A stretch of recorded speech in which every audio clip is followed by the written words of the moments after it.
My daughter told me I was unfit to run my business, that she was going to take everything I'd spent 30 years building.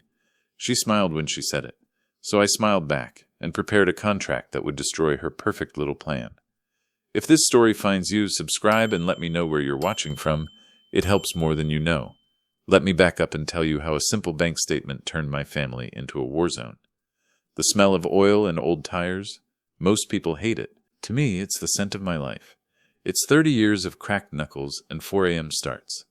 My name is David Miller. I built Miller's Auto Repair from nothing. A single rented bay. Now it's the best independent shop in the state. I built it with sweat. My sweat and Mary's. Mary was my wife. She understood sacrifice. We didn't take vacations.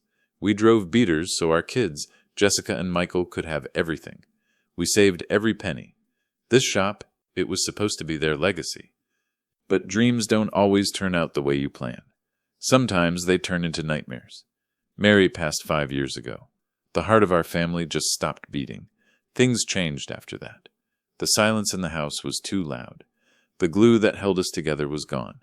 I leaned on the work, and I leaned on Michael. Michael is my son. He's 24. He's been beside me since he could hold a wrench. He's smart. He's patient. Customers love him. He has grease under his nails and pride in his eyes. He gets it. He understands the value of hard work. Then there's Jessica. Jessica is my daughter. I love her. I do. But Jessica always wanted more. More than the smell of oil. More than a quiet life. She wanted the shine, the glamour. She wanted designer clothes, expensive schools. She got a marketing degree she never used. And then she met Kevin. Kevin, that man is a piece of work. He's like a polished shoe in a muddy field. Looks good on the surface, but completely useless. Kevin is always between opportunities. He talks a big game. Investments, startups, networking.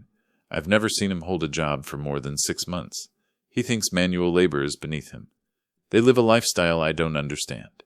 New cars, fancy restaurants, expensive vacations, always complaining about being broke. I help them. Alone here, help with rent there. That's what a father does, right? You give until it hurts.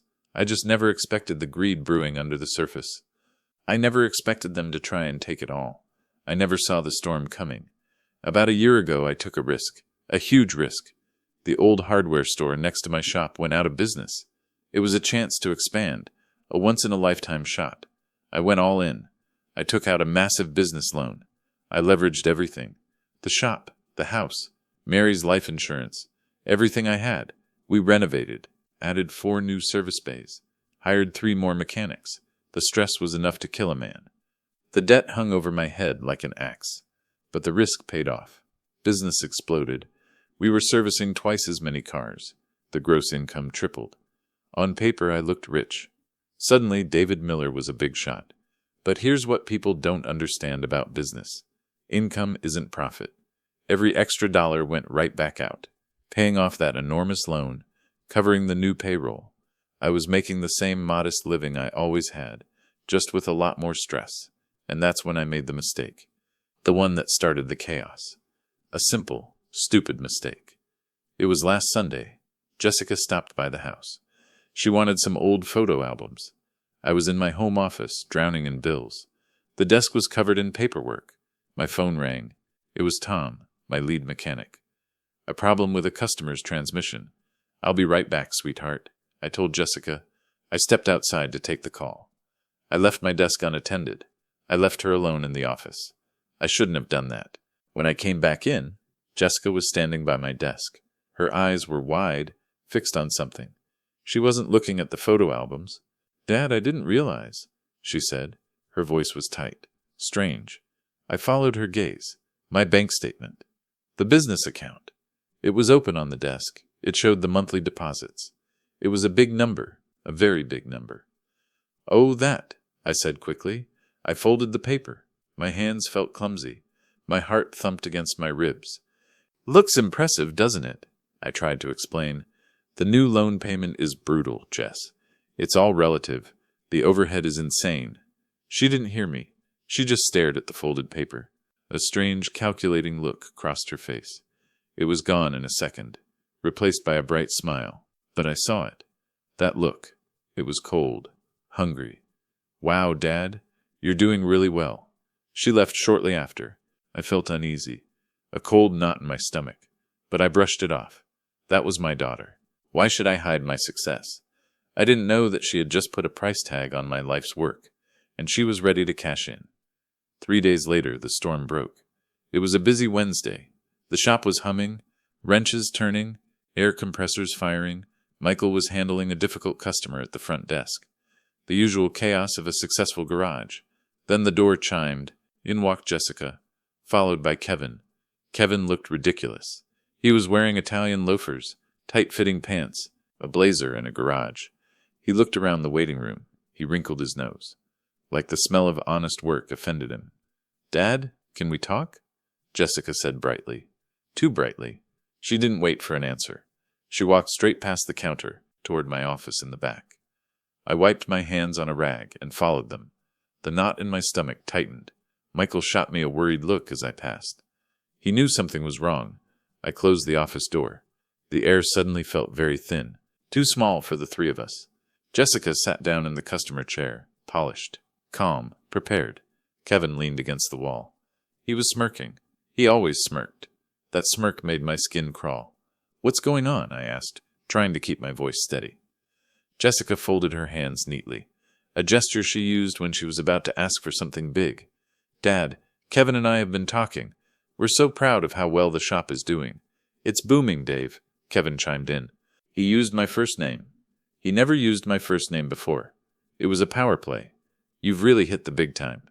"We're managing," I said cautiously. "The expansion was expensive. The debt is significant. But you're making a fortune." Jessica cut me off. Her eyes were sharp, focused. "And honestly, Dad, you look tired. You're working too hard." Then she dropped the first bomb. "And the management here, it's a little disorganized." I bristled. "Disorganized? My shop? What are you talking about?" "Michael and I handle the management just fine." "Michael is a great mechanic, Dad," Jessica said. Her tone was dismissive, like she was talking about a child, like she was swatting a fly. "But he's not a manager. This place needs a professional touch, structure, someone who understands business on a larger scale." I knew where this was going, and I didn't like it, not one bit. So Jessica continued, smiling that bright fake smile, a shark smile. "We have a proposal. You need help, and Kevin needs a position worthy of his talents." She paused for effect. "We want you to hire Kevin as the general manager of Miller's Auto Repair." I stared at her, speechless. Kevin? The man who couldn't manage his own checkbook? The man who thought an oil filter was a coffee accessory? General manager? I finally managed. The words felt absurd. "Jessica, he doesn't know the first thing about cars. He doesn't need to," she said, exasperated. Like I was the one being unreasonable. "That's what the mechanics are for. He's a big-picture guy. He'll handle the finances, the marketing, the growth strategy." The audacity was breathtaking. "Handle the finances? My finances? And what kind of salary are we talking about?" I asked. My voice was flat, cold. Kevin pushed himself off the wall. He puffed out his chest. He straightened his ridiculous blazer. "Given the income of the shop, we're thinking something in the range of $150,000 a year, plus benefits, of course, and a company car. $150,000. That was more than I paid myself and Michael combined." They saw a big number on a bank statement. They decided it was time to cash in. They didn't see the debt, the risk, the years of sacrifice. Mary's sacrifice. They just saw the money, and they wanted their cut. "Absolutely not," I said. The words came out sharp, final. Jessica's smile vanished.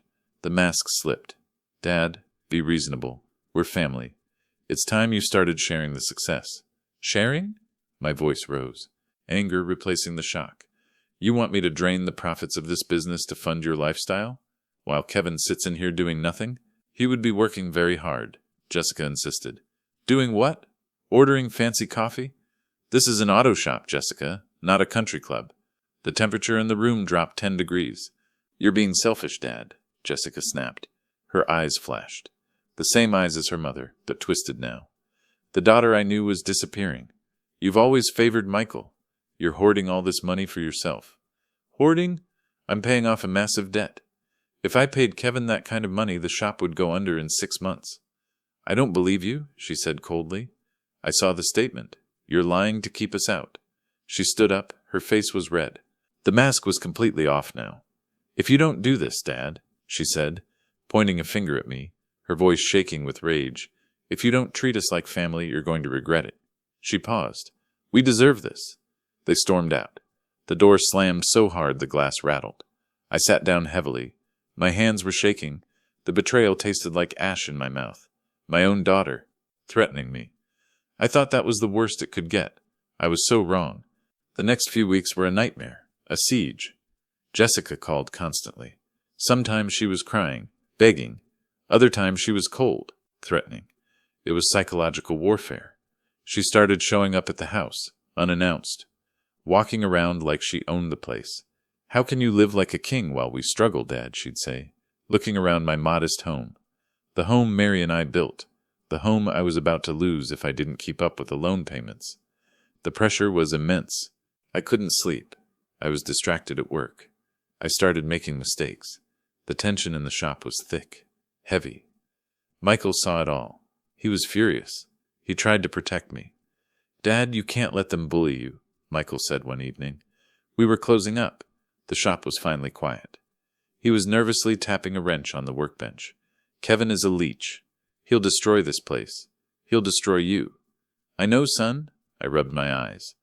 I was so tired. The stress was aging me. But she's my daughter. How do I just cut her off? The conflict was tearing me apart. I didn't want to lose my daughter, but I couldn't sacrifice the business. I couldn't sacrifice Michael's future. Finally, I caved. Not completely, but enough to try and keep the peace. Enough to make the phone calls stop. I made a compromise, a mistake. I hated myself for it. I called Jessica. Okay, I said. The word tasted bitter. Kevin can have a job. I heard her sharp intake of breath. Victory. Not general manager, I clarified. I'm offering him an office assistant position. He can answer phones, file paperwork, manage the cleaning supplies. Office assistant. Her voice dripped with disgust. That's humiliating. That's the offer. I'll pay him $40,000 a year. Take it or leave it. Silence on the line. A long, cold silence. We'll take it, she finally said. They were desperate. I think they saw it as a foot in the door. A way to worm their way in, a way to eventually take over. They were right about one thing. It was a foot in the door. But it just invited the rot inside. Kevin started the next Monday. It was a disaster from day one. He showed up late, 10:30 a.m., wearing clothes that belonged in a nightclub, not a garage. He complained about the smell. He complained about the coffee. He complained about the noise. He ignored the customers. He spent most of his time on his phone, browsing luxury car websites, bragging about his investments to anyone who would listen. When he did try to help, he made things worse, much worse. He misfiled invoices, double-booked appointments, ordered the wrong parts. The atmosphere in the shop changed instantly. It became toxic. My mechanics, hard-working guys who had been with me for years, they were frustrated, angry. They started looking at me differently, like I was losing control. They respected me, but they hated him, and I was letting him run wild. One afternoon, Michael came into my office. His face was tight, his knuckles white. Dad, you have to do something about Kevin, he said, closing the door. His voice was low, tense. He's distracting everyone. What did he do now? I sighed, dreading the answer. He spent an hour today bragging to Tom about the vacation they're planning. Hawaii, first class. While Tom was trying to rebuild an engine, and he messed up the inventory count. Again, Michael paused. We're missing 3 cases of synthetic oil. Missing oil. Was Kevin stealing from me, or was he just that incompetent? It didn't matter. He was a cancer in my business. This was my dilemma. Do I confront Kevin, risk Jessica's wrath, or do I ignore the problem, upset Michael and the staff? I chose the easy path, the weak path, the path of least resistance. Handle the inventory yourself, Michael, I said. Ask the guys to be patient. He's still learning. Michael stared at me, disappointed. He knew I was being weak. He nodded once, sharply, and left. I knew it was a mistake, and it was about to cost me dearly. Kevin wasn't just useless. He was actively causing damage. Customers started complaining. Our online reviews, which I had worked so hard to build, started to slip. The 5-star average dropped to 4. Then 3. The foundation I built was starting to crack. A few days later, Tom, my lead mechanic, knocked on my office door. Tom is a quiet man, solid, reliable. When he speaks, I listen. He was rubbing the back of his neck, a bad sign. "David, we need to talk," he said. His expression was grim. He didn't sit down. "What is it, Tom?" "Mrs. Henderson just called. She's furious." Mrs. Henderson. She had been coming to me since I opened the shop. 20 years. Sharp-tongued, but loyal. What happened? My stomach dropped. Kevin booked her oil change for the wrong day. Tom explained. When she showed up this morning, he was rude to her, told her she was confused, told her to come back tomorrow. Tom shook his head. She said she's not coming back, ever. He paused. And Mr. Peterson is leaving, too. He said the shop feels too chaotic now. This hit me hard. My reputation was everything. It was built on trust, reliability. Now, because of this lazy opportunist, that reputation was crumbling. I felt a surge of panic and anger. I had worked too hard to let him destroy everything. I marched out onto the shop floor. Kevin was leaning against the water cooler, scrolling on his phone, feet up on a stack of tires. "Kevin, my office." "Now," he sighed dramatically, and followed me. He sat down, slouching in the chair. Arrogant. "What's up, Dave?" "You need to shape up," I said, keeping my voice low, trying to control my temper. "You're late. You're sloppy. And you were rude to Mrs. Henderson. We lost her business." He just smirked. That same infuriating smirk. "Relax, Dave," he said dismissively. "It's just an oil change. People get too worked up. She'll be back." He leaned forward, lowering his voice conspiratorially. "Besides, this assistant job, it's just temporary. We all know I should be running this place.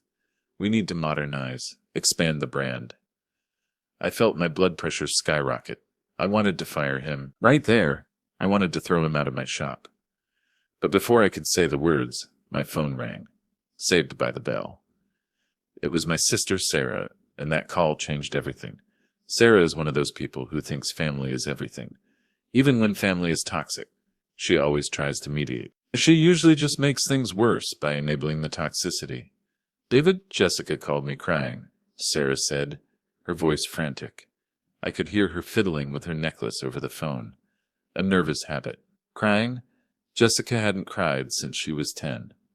"What's wrong?" I asked, signaling to Kevin that we were done. He shrugged and walked out, still smirking. She said, "You're treating Kevin terribly," Sarah continued. "You're humiliating him, making him clean the toilets."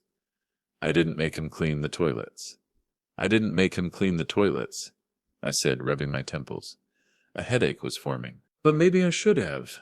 "Sarah, he's useless. He's driving away customers. He insulted Mrs. Henderson, but he's family, David." She insisted. "You need to support him. You need to give him a chance to learn. You have so much now. Why can't you share?" The word share, again. It made my skin crawl. "Look," Sarah said brightly, "I'm hosting a family dinner on Sunday. You, Michael, Jessica, and Kevin. We're going to sit down and sort this out, peacefully." I didn't want to go. I knew exactly what it was going to be. An ambush. But Sarah was persistent, and I was exhausted from the fighting. I wanted peace, even if it was fake. "Fine," I said. Sunday. I hung up the phone, dreading the weekend. I didn't know that dinner would be the place where the true betrayal began. Sunday evening arrived. Michael and I walked into Sarah's house. It felt like walking into a trap. A lion's den. The smell of roasted chicken filled the air. But it couldn't cover the tension. The stench of betrayal. Jessica and Kevin were already there, sitting on the sofa, like royalty waiting for their subjects. Jessica fawned over Kevin, praising his business ideas. Kevin talked loudly about how he would modernize the shop. Digital integration, synergy, brand expansion, buzzwords. Meaningless noise. Michael was silent, simmering. I could feel the anger radiating off him. The muscles in his jaw were working. We sat down at the table. The meal was awkward, tense. The clinking of silverware was the only sound for a long time. After the main course, Sarah cleared her throat. She tapped her wineglass with a spoon. The main event. Now the reason we're here, she announced, smiling nervously. David, we need to talk about the future of the shop. There's nothing to talk about, I said, putting down my fork. My appetite was gone. The sound echoed in the silent room. Yes, there is, Jessica said. Her voice was sharp, hard. Kevin has proven he's committed. He's working hard in that degrading assistant job. She looked at me. Her eyes narrowed. It's time you recognized his value. It's time you gave him the general manager position. And the salary we discussed, Kevin added, taking a large gulp of wine, like he was closing a deal. I stared at them. Appalled. They were relentless, greedy. He hasn't proven anything, I said, my voice rising, except that he's incompetent. He's losing us customers. I'm not promoting him. In fact, I'm thinking about firing him. David, you're being so stubborn, Sarah cried. Why are you so obsessed with money? You have plenty. It's time to help your daughter and her husband. They were ganging up on me. 3 against 1. Michael stayed silent, watching, analyzing. This isn't about money, Sarah. I slammed my hand on the table. The glasses rattled. It's about principle. It's about hard work. It's about respect. Jessica leaned forward. Her face was cold, calculating. This was the moment the mask truly slipped. The moment I realized how deep the rabbit hole went. If you really want to help, Dad, she said, her voice low and smooth, dripping with false sympathy, maybe you should let me handle the finances. Silence. Stunned silence. Even Kevin looked surprised. What? I whispered. You're obviously stressed, she continued, as if she was doing me a favor. I could take over the bookkeeping. Manage the accounts. Make sure things are being handled fairly. It wasn't just about a job for Kevin anymore. They wanted control, complete control. Jessica was demanding access to the shop's bank accounts. My bank accounts. She didn't trust me. Her own father. She thought I was hiding profits from her. The realization was a punch to the gut. It knocked the wind out of me. I'm not giving you access to my accounts, Jessica, I said. My voice was shaking, with anger, with profound sadness. This conversation is over. I stood up. Michael stood up with me. David, wait. Sarah pleaded. I ignored her. Michael and I left the dinner immediately. We walked out into the cold night air. We didn't even wait for dessert. The ride home was silent. I couldn't look at Michael. I felt ashamed. My family was disintegrating, poisoned by greed, and I didn't know how to stop it. I thought the fight was over for the night, but the next morning it turned even dirtier than I ever imagined. When I got to the shop, the lights were already on. Michael was waiting for me at the door. His face was pale, grim. His eyes were blazing. Dad had caught him, Michael said. His voice was low, dangerous. Caught who? What happened? Kevin, Michael explained. He came in early, before anyone else was here. I was in the back, doing inventory. I heard a noise in your office. My blood ran cold. My office. My private space. Invaded. I went to check. Michael continued, his fists clenched. And he was in there, behind your desk. What was he doing? I asked, already knowing the answer. He was taking pictures of your desk, with his phone. I pushed past Michael and rushed to my office. I looked at my desk.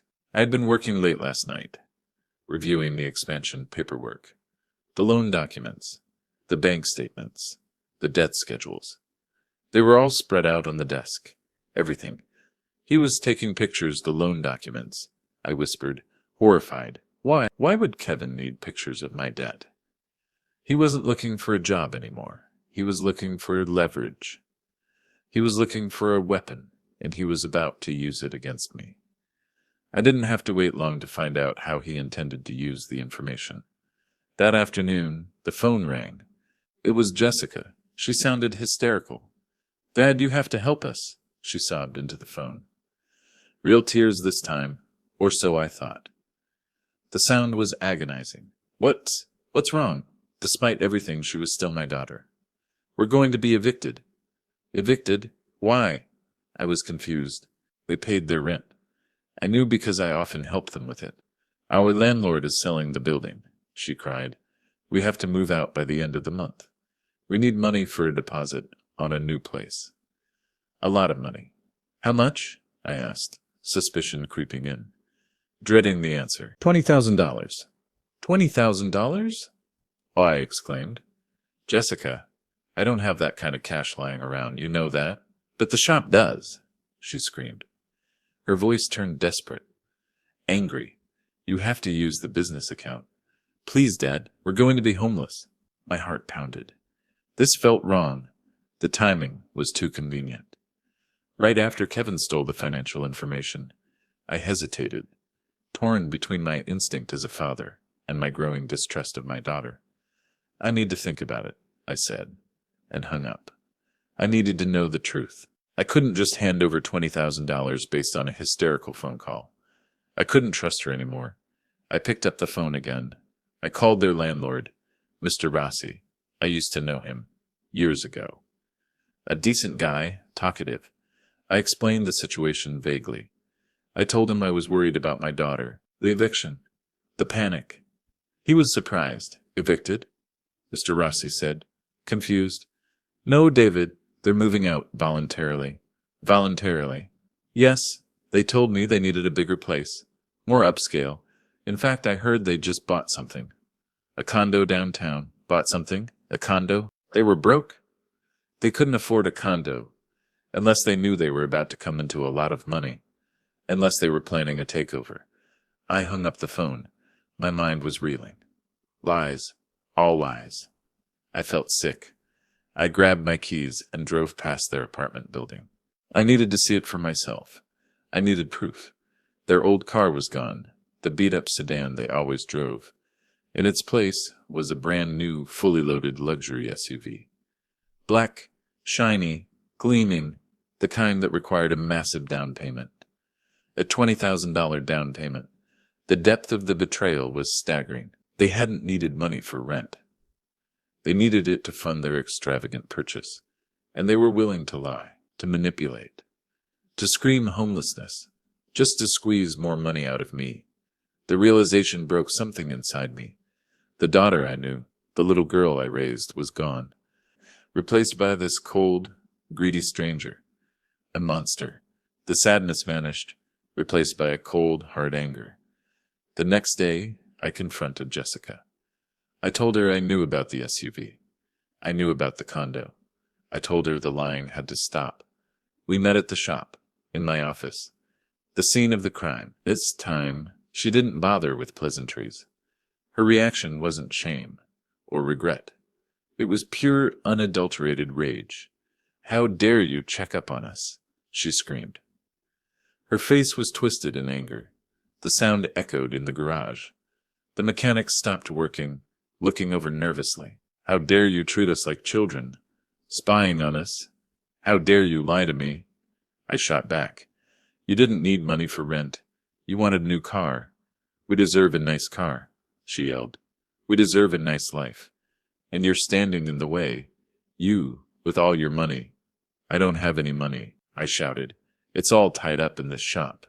In the debt. Liar, she spat. I'm not funding your life anymore, Jessica. It's over. The loans stop. The help stops. I took a deep breath. And Kevin is fired. Effective immediately. Jessica laughed. A cold, harsh sound. It sent shivers down my spine. It didn't sound like my daughter. It was a sound devoid of any warmth, any love. You can't fire him, Dad, she said, smiling. That cold, calculating smile. You can't do anything without me. Watch me. That's when she revealed their master plan. The nuclear option. If you fire him, she said, her voice dropping low. Menacing. She stepped closer. If you don't promote him to general manager, if you don't give us a share of the profits. She paused, letting the threat hang in the air. We will destroy you. What are you talking about? I asked, confused. What could they do to me? I felt a chill, despite the heat of the shop. Kevin has the pictures, she said, smirking, triumphant. The loan documents, that massive loan you took out, the one that leveraged the entire business and the house. I stared at her. So what? It was a smart business move. The shop is thriving. Was it? She said mockingly. Or was it a reckless decision, made by an old man who is losing his mind? The air left the room. I couldn't breathe. The realization hit me like a ton of bricks. An old man who is mentally unfit to run a business? She continued, twisting the knife. I finally understood why they wanted the loan documents. Incompetent. They were going to claim I was incompetent. You wouldn't, I whispered, horrified. My own daughter. Try me, she said coldly. We'll go to court. We'll claim you're incompetent. We'll use those loan documents as proof of your instability, your reckless behavior. She leaned closer. We'll take the shop from you, Dad. We'll take everything. This was the ultimate betrayal, the expansion, the thing I was most proud of, the risk I took to secure their future.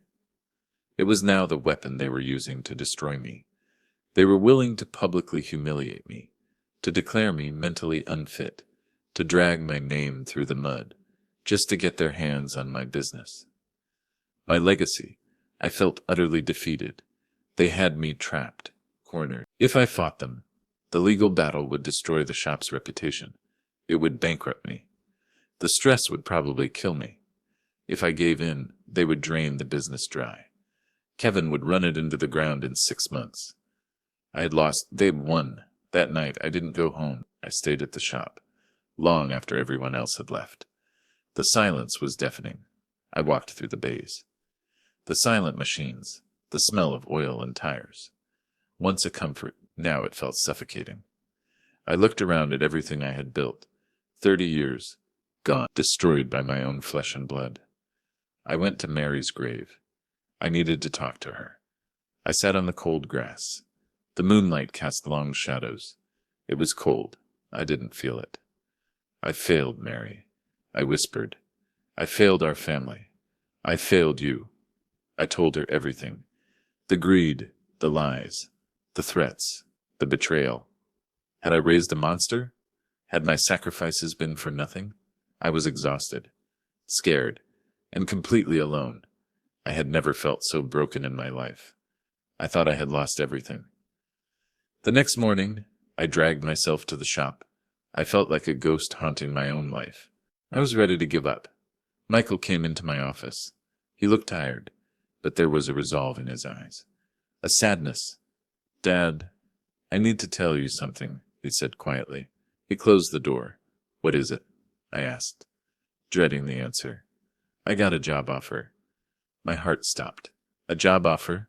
Where? Henderson's Auto, he said. My biggest competitor, across town. They offered me a lead mechanic position. Good pay, good benefits. I felt the last shred of hope drain out of me. Michael was leaving, my son, my right hand, the future of the shop. If he left, it was truly over. He was abandoning the sinking ship, and I couldn't blame him. I don't want to take it, Dad, he said, his voice thick with emotion. I love this place. It's my home. He looked at me, his eyes pleading, but I can't stay here and watch Jessica and Kevin destroy it. I can't watch them destroy you. This was it, the final straw, the breaking point. If I didn't act now, I would lose everything. Not just the business, but my loyal son, my legacy, my self-respect. The fear that had paralyzed me suddenly vanished, replaced by something else, something cold, hard, determination. I wasn't going to let them win. I wasn't going to let them take what I had built, what Mary and I had built. I knew what I had to do. I had to fight back. But I couldn't do it with anger. I couldn't do it with emotion. I had to do it with strategy. I had to use their greed against them. I had to set a trap. A trap they would walk right into. I looked Michael straight in the eye. Don't take the job, Michael, I said. My voice steady, stronger than it had been in weeks. Clear. We're going to fix this. Today, I spent the morning making phone calls. I had a plan, a risky plan, but it was the only way. It was time to turn the tables. The first call was to my sister, Sarah. "Sarah, I've been thinking," I said, my voice calm. "You were right. We need to settle this as a family." She sounded relieved. "Oh, David, I'm so glad. I knew you'd see sense. I want to call a truce," I continued. "A formal meeting at the shop this afternoon to discuss the future of the business. Bring Jessica and Kevin." "Of course," she agreed. The bait was set. I knew they wouldn't be able to resist the smell of victory. The second call was to Tom, my lead mechanic. "Tom, I need your help," I said. "I need you to be at a meeting this afternoon, as a witness, and to support Michael." "Anything you need, boss," he replied instantly. Loyalty. That was something Jessica and Kevin didn't understand. The third call was the most important, the linchpin of the plan, the ace up my sleeve. I called Mr. Harrison, the manager at the bank that held my expansion loan. The massive debt that Jessica and Kevin thought was their weapon. A professional man, precise, intimidating. I explained my plan, what I needed him to do. He was hesitant at first, but he understood the situation. He understood the importance of protecting his investment. He agreed to come to the meeting. The trap was set. At 3:00 p.m., they arrived. The vultures circling their prey, Jessica and Kevin walked in first. Smug, arrogant, victorious. They clearly believed they had won. They thought I was going to surrender. They thought I was broken. Sarah followed them, looking relieved, happy that the family was finally coming together. Michael and Tom stood by the door, their faces grim, guardians, ready for battle. The stage was set. Mr. Harrison arrived moments later, dressed in a sharp suit, carrying a briefcase, all business. He looked like a shark in a pond of minnows. He nodded at me professionally. I invited everyone into my office. It was crowded, tense, hot. The tension was electric. I sat behind my desk. Jessica and Kevin sat opposite me. Sarah sat beside them. Michael, Tom, and Mr. Harrison stood behind them. I wanted them all to hear this. I wanted them to see what real responsibility looked like. "Thank you all for coming," I began, my voice steady, calm. I looked at Jessica and Kevin. I've been doing a lot of thinking about what Jessica said, about the future, and I realized that I may have been hasty in my decisions. Jessica and Kevin exchanged a victorious glance. Kevin smirked. I saw the flash of triumph in Jessica's eyes. "This shop is growing," I continued, "and it needs strong leadership. It needs a general manager." I turned to Kevin. I looked him straight in the eye. "Kevin, I'm officially offering you the position." Kevin beamed. He puffed out his chest. "Thank you, Dave. You won't regret this. I have big plans for this place." "Big plans? I'm sure you do," I said. "And the salary we discussed? $150,000 a year." Jessica squealed with delight. "Oh, Dad, thank you. Thank you. I knew you'd see sense." She hugged Kevin. Sarah sighed happily. "See? I knew you would work it out, David." They were already celebrating, but the celebration was premature.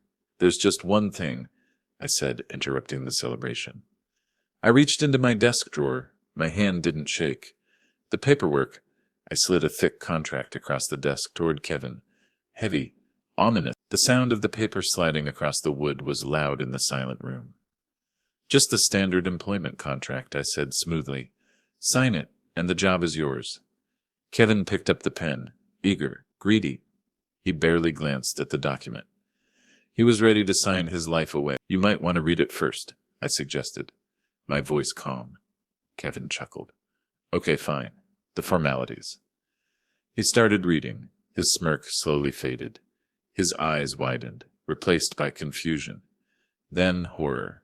His face turned pale, white as a sheet. The color drained from his cheeks. He looked like he was going to be sick. "What is this?" he whispered, his voice trembling. His eyes were wide, terrified. "What's wrong, honey?" Jessica asked, leaning over to read the contract. Her smile vanished too. "This isn't an employment contract," she said, her voice sharp. She looked up at me, her eyes wide with shock. "This is a partnership agreement." "Exactly," I said. The trap had sprung. My voice was cold. hard as steel. You see, Kevin, I continued, being the general manager of this shop means more than just a fancy title and a big salary. It means taking responsibility. It means sharing the risk. I pointed to the clause in the contract, the one I had specifically drafted. This agreement states that as general manager and a partner in this business, you are required to personally guarantee half of the expansion loan. Mr. Harrison stepped forward. He opened his briefcase. Mr. Miller is correct, he said, his voice professional, precise. Final. The expansion loan is significant. Approximately $1.5 million. He looked directly at Kevin. By signing this agreement, Mr. Kevin, you would be personally liable for $750,000. If the business fails, we will come after your personal assets. Your condo, your new SUV, everything. The silence in the room was deafening. Kevin stared at the contract as if it were a venomous snake. $750,000 of debt. That was the reality of the fortune they thought I was making. That was the burden I carried every single day. The reality they never wanted to see. You can't be serious, Kevin stuttered, dropping the pen. It clattered on the desk. I am deadly serious, I said. You want to run this business? You want to share in the profits? And you have to share in the burden. That's what ownership means. That's what sacrifice means. Kevin looked at Jessica, panicked, desperate. He wasn't a big picture guy. He was a coward. I'm not signing this, he hissed. Are you crazy? I'm not taking on that kind of debt. Jessica's face turned red with fury. She realized she had miscalculated badly. She had seen the income, the big number on the bank statement. But she had never understood the debt, the risk. She never understood the sacrifice. She turned on me, her eyes blazing. You tricked us, she screamed, her voice echoing in the small office. The mask was completely gone now, replaced by pure hatred. You set us up. I offered you exactly what you asked for, I said calmly. You wanted the job, you wanted the responsibility. Here it is. You're a liar, she yelled. You've always been a selfish, manipulative old man. Am I? I said, my voice rising for the first time, the anger I had suppressed for weeks, finally boiling over. Was I selfish when I funded your lifestyle for years? When I paid your rent? When I bailed you out? Was I manipulative? I continued, when you lied to me about needing money for rent? When you were actually buying a luxury SUV? Sarah gasped. Jessica, is that true? The SUV? Jessica ignored her. Her hatred was focused entirely on me. You will regret this, Dad, she spat. I swear you will. We'll still take you to court. We'll still tell them you're incompetent. Go ahead, I said, standing up. I leaned over the desk. I towered over her. But now I have witnesses. Mr. Harrison, Tom, Sarah. They all saw me offer you a fair partnership, and they all saw you refuse it because you couldn't handle the responsibility. No, I said.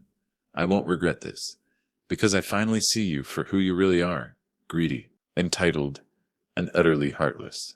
You were willing to declare me incompetent, to take everything I built, just to get your hands on my money. I turned to Kevin. He flinched. And you? You're a lazy opportunist who has never worked a day in his life. You don't deserve a place in this shop. You don't deserve anything from me. I pointed to the door. Get out, I commanded. Both of you, you are no longer welcome here. I paused. The final cut. You are no longer my family. Jessica stared at me, stunned. She had never expected me to stand up to her. She had always assumed I would cave, that I would choose her over everything else. She was wrong. Her face crumpled, not with sadness, but with defeat. She grabbed Kevin's arm and stormed out of the office, slamming the door behind them. The sound was final. The silence that followed was beautiful, heavy, relieved. Sarah was crying softly, tears of shame, of realization.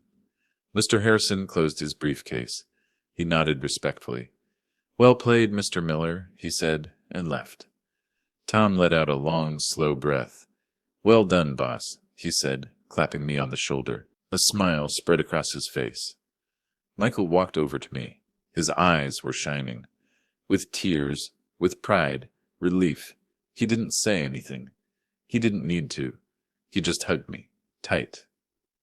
Then he reached into his pocket.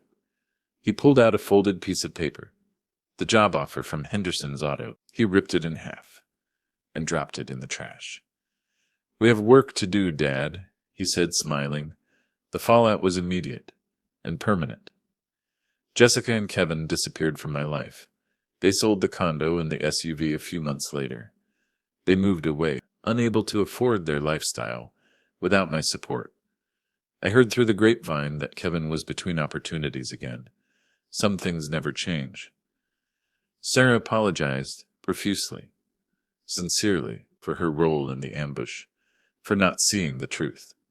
She was ashamed of Jessica's behavior. She realized how toxic her insistence on peace at any cost had been. Our relationship healed, slowly, carefully. The shop thrived. With the tension gone, the atmosphere improved instantly. The toxicity was gone. My mechanics were happier, more productive. We even won back Mrs. Henderson and Mr. Peterson. Mrs. Henderson even brought us cookies. The expansion loan was still a heavy burden, but we were managing it. Together. 6 months later, I had a surprise for Michael.